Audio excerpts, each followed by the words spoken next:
want to do some quick videos because the ones I'm making is a series about basically a 1, 2, 3 about how to assess a roster and what moves to make and how to go about making them, and it's taken me forever to edit. So DLF ADP just dropped, the August ADP, which is the one I use as a benchmark for an entire career year in the future to see how trends change over time.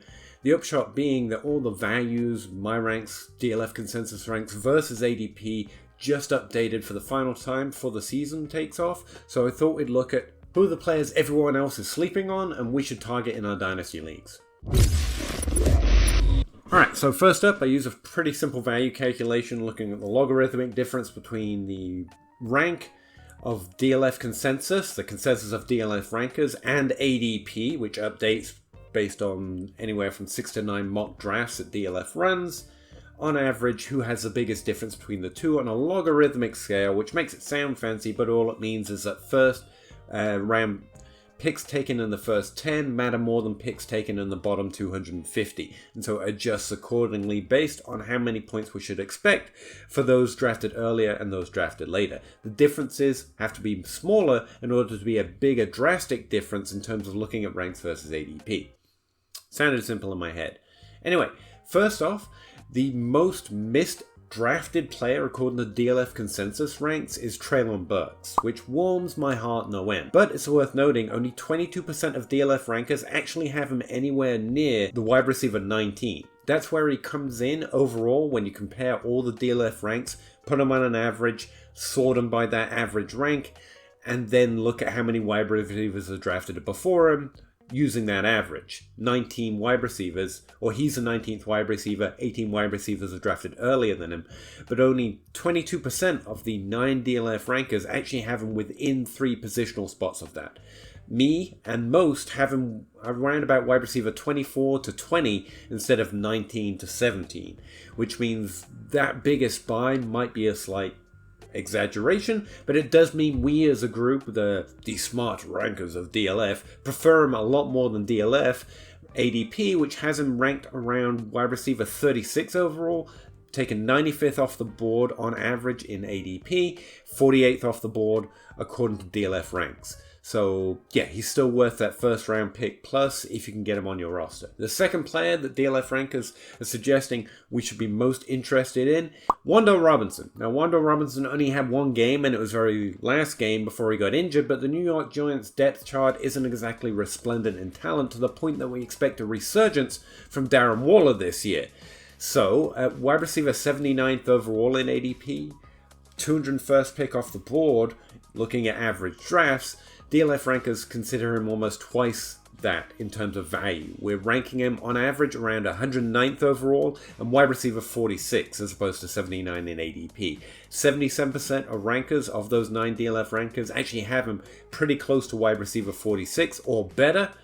And that means, yeah, the second round pick it costs you get Wan'Dale Robinson. If your roster construction can take that level of deep wide receiver, he's a pretty interesting pickup right now in your leagues if you're looking for last minute trade offers to send. Third off the board, and this has been consistent all off season if you've been reading my ranks versus ADP article series where I've been looking at where the values are according to DLF rankers. Deebo Samuel has consistently come in hotter in ranks than he has in ADP. He hasn't done much for us lately, but DLF rankers are more likely to remember that he has the highest upside, or as much upside as almost anyone in fantasy, especially at the wide receiver position, because of that unique role he plays.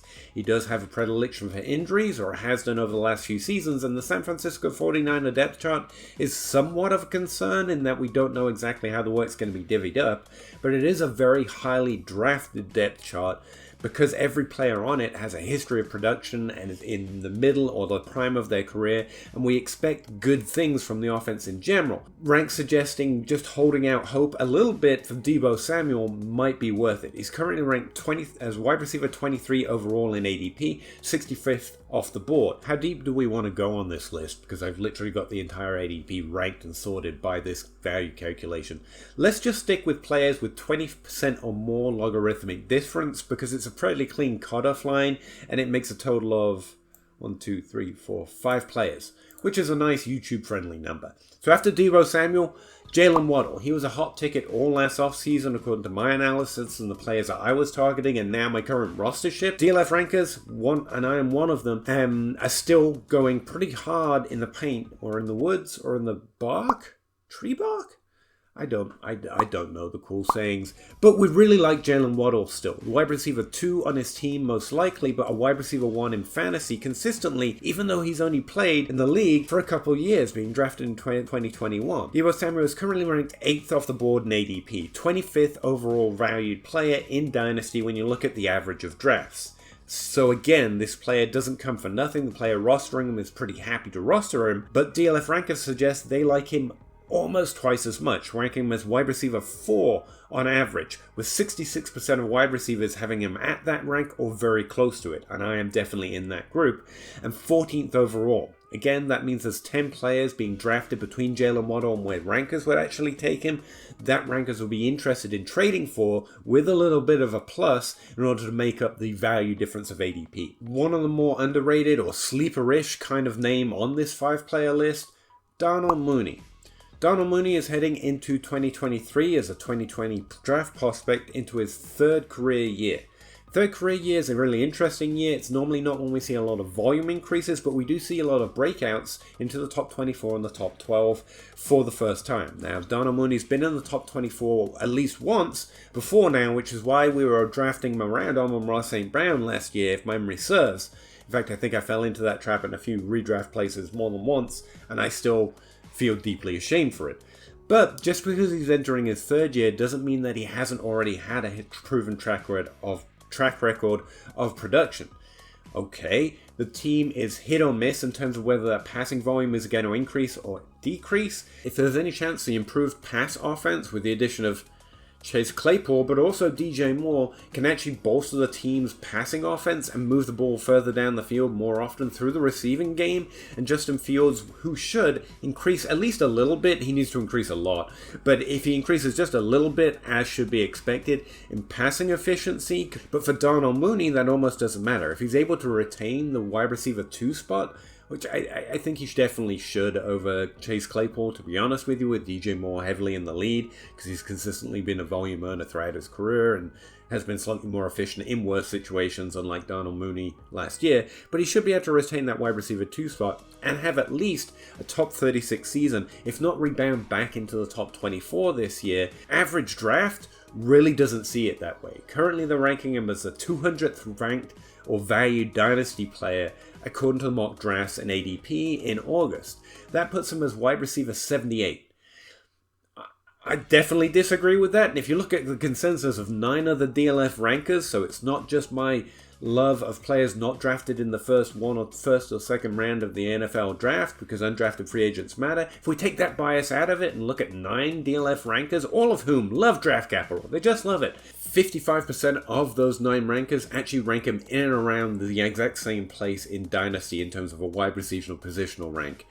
And I think Darnell Mooney is definitely not very excited to anyone rostering him in Dynasty right now. They're more than tempted to move him off one of these preseason hype candidates or an interesting running back or a second round pick if they're building.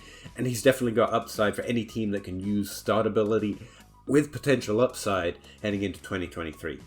Anyway, that's just looking at DLF ranks as a consensus of DLF rankers versus the ADP mocks that they just ran. I also have a table on my ranks versus ADP sheet looking at my ranks specifically versus ADP, and then looking at my ranks specifically versus DLF consensus ranks, and that's normally where I find most of the players that end up heavily rostered in my leagues, because a lot of my league mates do these rankings, and I play against a lot of people who have a lot of similar sort process.